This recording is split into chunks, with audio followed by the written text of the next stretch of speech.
नहीं। कैसे हैं अकील? मैं बिल्कुल ठीक ठाक। वापस दुनिया में आ गए हैं आप, रियलिटी में? समहाउ ऐसा लगता है कि कहीं ना कहीं दिमागी तौर पे हम वहीं पे मौजूद हैं, तमाशा घर में, लेकिन जब नए नए चेहरे देता हूँ, जैसे आपको मैंने देखा, मुझे बहुत अच्छा लगा, तो मैं सब चीज़ को एंजॉय कर रहा हूँ, लेकिन कहीं ना कहीं तमाशा घर को मिस भी कर रहा हूँ। मिस कर रहे हैं? मेरे ख्याल में आप तो कर रहे हैं, क्योंकि आपने तो उसको वाकई में घर बना लिया। मुझे वो विजुअल नहीं भूलता। आई थिंक 63rd डे रात को जब लाइट्स ऑफ हुई हैं, वो आपका एक आया विजुअल जहाँ पे एपिसोड खत्म हुई कि आप झूले पे बैठे हुए हैं बाहर और आप देख रहे हैं घर को, और एकदम लाइट्स ऑफ हुई और फिर आप उठे। I think that was the perfect conclusion to the entire season कि मैं बस अब मैंने खत्म कर दिया। ये मेरा घर है ये और अब मैं इससे जा रहा हूँ। मैंने उससे पहले काफ़ी बात भी की थी, जो मेरी फीलिंग्स थी, लेकिन समहाउ मुझे लगता है वो लगी नहीं, लेकिन उन्होंने वो शॉट लगाया कि अकील साहब आप ताला लगाएं, आप चले जाएं। आई think that shot was more than enough. वो बड़ा कुछ चीज़ों में मुझे कुछ लोगों ने कहा है कि वो शॉट ने सब कुछ हमें बता दिया था, लेकिन मैंने कहा यार मैंने बाद में देखा, मुझे नहीं पता था कि वो शॉट जो है वो वैसे जाएगा जैसे उन्होंने दिखाया। अच्छा अकील, ऑब्वियसली पहले तो आपको ऑन कैमरा बहुत बहुत मुबारकबाद, सीजन 3 के तमाशा के winner, and very well deserved. हमने भी आखिरी हफ्ते तक प्रिडिक्शंस जब आना शुरू हुई थी, हमने भी कह ही दिया था कि यार कि अब तो ऐसे लग रहा है कि अकील जीतेंगे।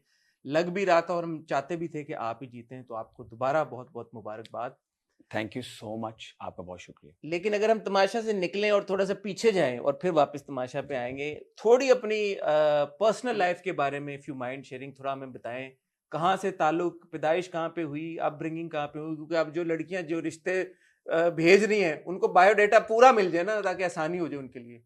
जो मेरा ताल्लुक है वो basically I am from Abbottabad. अच्छा। ठीक है, KPK मानसेर एबटाबाद, लेकिन जो मेरी अपब्रिंगिंग है वो इस्लामाबाद में हुई है। हम लोग जो रहते हैं वो इस्लामाबाद में रहते हैं हम लोग।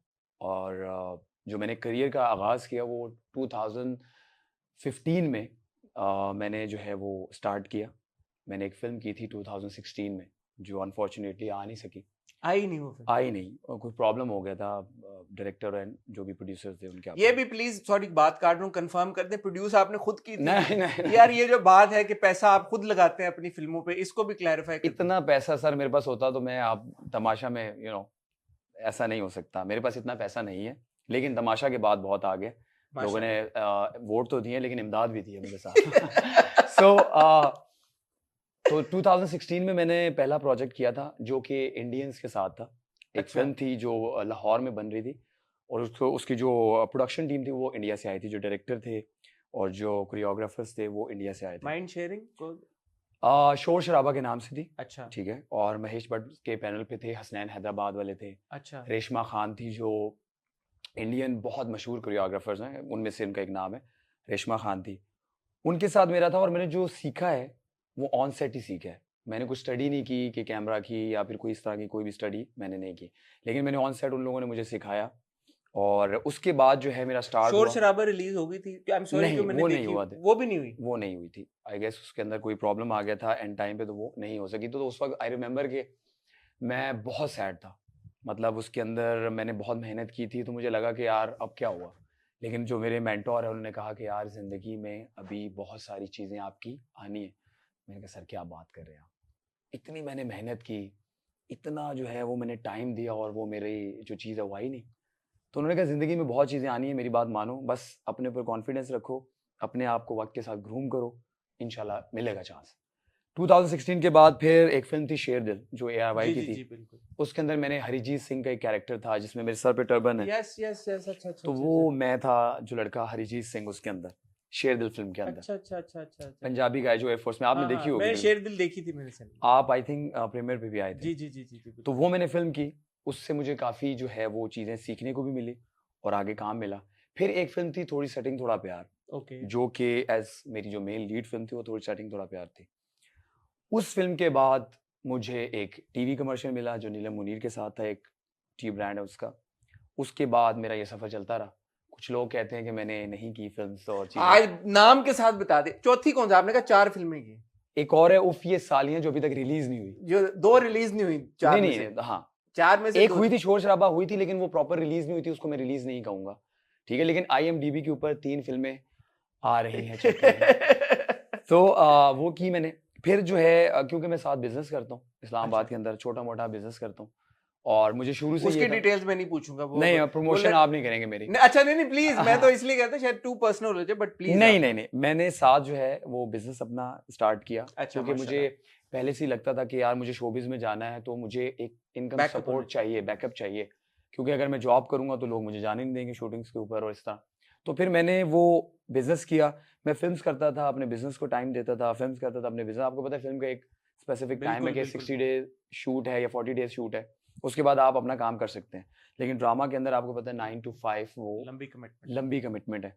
तो मैं इस्लामाबाद में ही था, लेकिन जब इतना सारा काम करने के बाद कोई रिजल्ट उस तरह से आ नहीं रहा था, तो मैंने सोचा कि यार आई शुड गो कराची। अच्छा, तो कराची आने से पहले सऊद भाई हैं, जवेरिया भाभी हैं, बिल्कुल उनका एक ड्रामा बन रहा था मोहब्बत मोहब्बत सतरंगी, सतरंगी। बिल्कुल उनका ड्रामा बन रहा था। तो वो मेरे पास इस्लामाबाद में आए और मेरे कैफे पे बैठ के हम बातचीत करें, तो उन्होंने कहा यार अच्छा, कैफे भी है बॉय का, ये बीच में हमें पता लग गया है। सो कैफे का नाम बताया ना यार। नहीं ये क्या बात हुई? वो चाय हब के नाम से था F7 के अंदर, जो मैंने खत्म कर दिया अभी रिसेंटली 2-4 महीने पहले। वो एक लंबी स्टोरी है क्यों किया, वो भी कराची आने के बाद हुआ। तो मैंने जो है सऊद भाई ने कहा कि यार मैं ड्रामा बना रहा हूँ, ये एक कैरेक्टर है, तो आप आ जाए। तो मैंने कहा इससे अच्छा स्टार्ट क्या हो सकता है कि आप कराची में जाए कि आप जाके बैठें, आप कुछ ना कुछ तो करें ना। बिल्कुल। और फिर उनके साथ मैंने ड्रामा किया, जो मैंने आपसे कहा मोहब्बत सतरंगी, बहुत अच्छा एक्सपीरियंस रहा। उसके बाद मैं वहीं पे था सेट के ऊपर। एक दिन मेरी मुलाकात जो है वो नुमान हबीब साहब से होनी थी। But Junaid was also with you, मैंने क्लिप भी देखा आपका। जुनैद वो ड्रामा के अंदर था, मैं बता रहा हूँ कि मैं तमाशा तक आ रहा हूँ, जर्नी को अच्छा। तमाशा तक लेके आ रहा हूँ। तो मैं एक दिन शूट से निकला मोहब्बत सतरंगी के, तो मैं नुमान हबीब साहब हैं जो तमाशा में भी थे, उनको मैंने कॉल की क्योंकि मेरा कोई ज़्यादा इधर दोस्त था नहीं कोई भी इस तरह। तो मैंने उनको कॉल की, भाई मैं ज़रा लो फील कर रहा हूँ, कहाँ है आप, आपसे गपशप लगाते हैं ये वो। उन्होंने कहा भाई मेरे घर आ जाओ, एक सिंगिंग की महफिल हो रही है और तुम आ जाओ, तुम भी गाते हो हल्का फुल्का, तो आ जाओ। मैंने कहा इससे अच्छी बात क्या है। मैं पहुंचा वहाँ पे, जब मैं पहुंचा वहाँ पे तो वहाँ पे हमारे बादशाह सलामत भी थे, अच्छा, अदनान भाई। तो ये मैंने अभी तक बताया किसी को नहीं, मैं आपको बता रहा हूँ। तो बादशाह सलामत वहाँ पे थे, तो पूरी जितनी भी हमारी गेट टुगेदर था वो बातचीत होती रही और सब चीज़ें होती रही। उसके बाद जब अदनान भाई जाने लगे तो उन्होंने नुमान हबीब से कहा कि यार इस लड़के से पूछो। उन्होंने उस वक्त ये कहा था कि एक टीवी कमर्शियल करेगा, तो मैंने कहा यार व्हाई नॉट, और अदनान भाई आपको पूछे टीवी। इसका मतलब है कि बादशाह सलामत ने हीरो देख लिया था लड़के में। नहीं मैं बिल्कुल, ये क्रेडिट उनका बनता है। और मैंने कहा जी बिल्कुल मैं करूंगा, एक जैसे आपने इंटरव्यू का कहा, मैंने कहा आपके साथ कौन मना करेगा इंटरव्यू करने से। तो मैंने बादशाह सलामत ने कहा टीवी कमर्शियल का, तो नुमान ने नंबर शेयर किया। मैंने बादशाह सलामत को, जो मेरी हल्की फुल्की सीवी थी, जो फिल्म्स मैंने थोड़ी बहुत की थी, तो वो जो है मैंने उनको भेजी और फिर उन्होंने मुझे रिकमेंड किया ARY में, और मैं गया, मैंने इंटरव्यू दिया। और ARY में जो JJ भाई थे, उबैद भाई थे, उन लोगों ने इंटरव्यू लिया और उन्होंने कहा कि भाई आप तमाशा में आ रहे हैं। रियली? यस, ऐसे चीजें हुई हैं मैंने आपको सारी यार मैं आपसे हाथ इस बात पे मिलाना चाहूंगा, क्योंकि बहुत बार ऐसे होता है कि बात पे पहुंचते पहुंचते हम घूम घाम के इतना, बट आप बड़े तरीके से लेके आए। मैं बिल्कुल लेके आया, और मैं आपके आप वो होस्ट, मेरा होस्ट की कुर्सी भी खतरे में पड़ रही है। नहीं। तो मैं आपके ये जो चैनल है, क्योंकि मेरा ये फर्स्ट इंटरव्यू है, तो मैं उन सब का शुक्रिया भी अदा करना चाहता हूँ जिनकी बदौलत मैं तमाशा घर तक पहुंचा। वो कोई भी है इस जर्नी के अंदर, आप सबका बहुत शुक्रिया। जब आप गए, जेजे से आपकी मुलाकात हुई, तो एंड आई नो कि तमाशा जेजे के लिए एक बहुत इंपॉर्टेंट प्रोजेक्ट है। वो बड़े पैशनेट हैं तमाशा को लेके और बड़ा वो इसका ख्याल भी करते हैं अपने एक बेबी की तरह। तो क्या डिस्कशन हुई जेजे से, कैसे उन्होंने असेस किया? बड़ा क्यूरोसिटी मुझे होती है। देखिए ये तो आप जेजे भाई के इंटरव्यू करें, मुझे क्या पता उन्होंने क्या देखा। आपसे कुछ सवाल जो आप कह रहे हैं ना, बस उन्होंने कहा आप क्यों करना चाहते हैं तमाशा। आपने क्या उनको क्या रीजन दिया कि मैं क्यों? उन्होंने कहा आप क्यों करना चाहते हैं तमाशा, या आपको क्यों लगता है कि आप तमाशा में आ सकते हैं। मैंने कहा देखिए बात ये कि जिस दिन कोई टेंशन नहीं होती तो मुझे इस बात की टेंशन होती कि यार टेंशन नहीं है। तो मैंने ये कहा उन्हें, तो उन्होंने कहा भाई ये तो बड़ा अच्छा आपने जवाब दिया। ये जवाब आपने। और फिर मैंने कहा कि मुझे चैलेंज लेना जिंदगी में बड़ा पसंद है, कि यार आसान चीज तो हर कोई कर लेता है,